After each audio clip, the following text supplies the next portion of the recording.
এটা আমরা জানেন তো সবাই? কারণ আমাদের কলকাতার দিকে তো এভাবেই জানে। ধর্মনগরে কি কি অন্য কোনো সিস্টেম চলছে? এই একই সিস্টেম তো।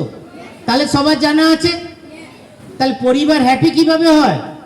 সুখী পরিবার পরস্পর পরস্পরের সম্মান, ভালোবাসা, সবকিছুই অনেক কিছু থাকে। তাহলে আজকের আপলাইন আর হার্ডলাইনের রিলেশন যদি ঠিক না থাকে, কখনোই বড় বিজনেস করা সম্ভব নয়, সফল হওয়া সম্ভব নয়।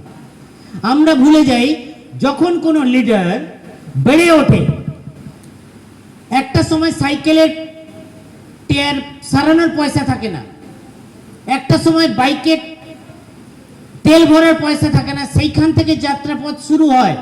স্ট্রাগল করে করে কষ্ট করতে করতে উঠে হয় যখন একটু একটু করে টাই, ব্লেজার, গাড়ি, একটু করে বাড়ি, যখনই উপর দিকে উঠতে থাকে তখন তার অহংকার, দাম্ভিক, ইগো অটোমেটিক ভেতরে পাহাড়ের মতো জমতে থাকে। তারপরেই সে মুখ থেকে বলতে গেলে, আজকের দুনিয়াতে যখন সম্মানকে পাচ্ছে বেশি, কারণ ওপরে দেখতে পাওয়া মানুষকে বেশি সম্মান দেয়, কিন্তু মাটির নিচে যে শেকড় আছে, যে আপলাইনের হাতটা, সেটা সে ভুলে যায়। সেটা ভুলে গিয়ে ওপরের অহংকার, ইগোতে ভরে গিয়ে সে ওপরে দাম্ভিক হয়ে পড়ে। আমি করেছি, আমি আজকে সব কিছু করেছি, আজকের বিজনেসে সফলতা আমার দ্বারা হয়েছে, আমি সব কিছু করেছি, বড় বড় তীর মেরেছি, সব কিছুই করেছি।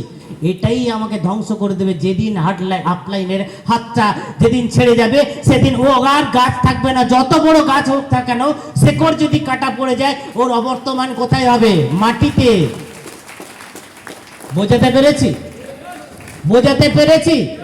তাহলে আপলাইন আর হার্ডলাইনের রিলেশন, হার্ডলাইন হচ্ছে জাস্ট লাইক এ ট্রি, একটা গাছের উপরের অংশ, আর হার্ডলাইন হচ্ছে একদম মাটি কামড়ে আপনাকে ধরে রেখেছে। প্রত্যেকটা রন্ধে রন্ধে শেকড়ে শেকড়ে আঁকড়ে ধরেছে। প্রত্যেকটা মুহূর্তে আপনাকে জল, পানি, খাদ, অক্সিজেন সব দিক থেকে আপনাকে পরিষেবা দিচ্ছে। সব কিছু দিক থেকে আপনি সেখান থেকে নিয়ে আপনার গাছের পুরো আকার, আকৃতি, আপনার কালার, আপনার জলুস, আপনার সালোক সংশ্লেষ, সব কিছুই আপনি নিচ্ছেন কোথা থেকে? শেকড়ে থাকা আপনার আপলাইন আছে বলে, ও ধরে রেখেছে বলে আপনি ওপরে উঠছেন, আদারওয়াইজ উঠতে পারেন না। বোঝাতে পেরেছেন?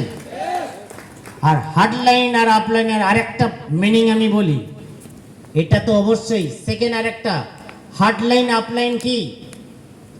আপলাইন সেই হবে, সেই ব্যক্তি হবে যে হার্ডলাইনের সবসময় মঙ্গল কামনা করবে। আপলাইন সেই হবে যে নিজের সফল হওয়ার সঙ্গে সঙ্গে হার্ডলাইনের সফলতার রাস্তা তৈরি করবে। আপলাইন সেই হবে ঘরে বসে বসে ফোনে রিং টোন না চালিয়ে, হ্যালো না বলে, ফিল্ডে গিয়ে তাকে বাড়ি থেকে বের করে খাতা পেনে, ল্যাপটপে ফিল্ডে প্রোগ্রাম, কাউন্সেলিং, ট্রেনিং করবে। সেই আপলাইন আর হার্ডলাইনের রিলেশন অনেক বেশি বন্ডিং হবে। আপলাইন সেই হবে হার্ডলাইনের সব কিছুর উন্নতির পিছনে, সব প্রোগ্রামের পেছনে নিজে তাকে শিখিয়ে তৈরি করবে। কারণ কি? কেন শেখার প্রয়োজন হার্ডলাইনের? কারণ হার্ডলাইন এর কাছ থেকে এই কারণে শেখার দরকার, কারণ আপনি যদি শিখে নিতে পারেন, আপলাইন কোনো কারণে যদি আজকে শারীরিক দিক থেকে অসুস্থ হয়, তাহলে আপনার শেকড়ের কাজটা কে করবে? নিজেই করতে হবে। আপলাইন তো আপনার কোনো কারণে যদি অসুস্থ হয়ে যায় 2 দিন, তাহলে আপনাকে আপনার শেকড়ের থেকে খাবার সংগ্রহ করার জন্য নিজেকেই প্রেসার তৈরি করে মাটি থেকে খাবার সংগ্রহ করে আপনাকে দাঁড় করে রাখার ক্ষমতার অধিকারী হতে হবে। আপলাইন সেই হবে যে হার্ডলাইনের মনের গভীরে, হাটে, হৃদয়ে বসবাস করবে। ঘুমের মধ্যে, জেগে, সব জায়গায় মনের গভীরে বসবাস করবে। তাই হার্ডলাইনের ক্যারেক্টার। কেউ জন্ম দিয়ে দিলে আপলাইন হওয়া যায় না, ওকে পনসল লাইন বলে। বোঝাতে পেরেছেন? জন্ম দিয়ে দিলে আপলাইন হয় না, পনসল লাইন বলে। আর আপলাইন হাত থেকে কেউ ডিস্ট্রিবিউটার হলে হার্ডলাইন হওয়া যায় না। হার্ডলাইন সেই হবে এমন কাজ, আপলাইনের শেখানো কাজ, আপলাইনের পরিশ্রম, আপলাইনের মেহনত, সবকিছু ডেডিকেশন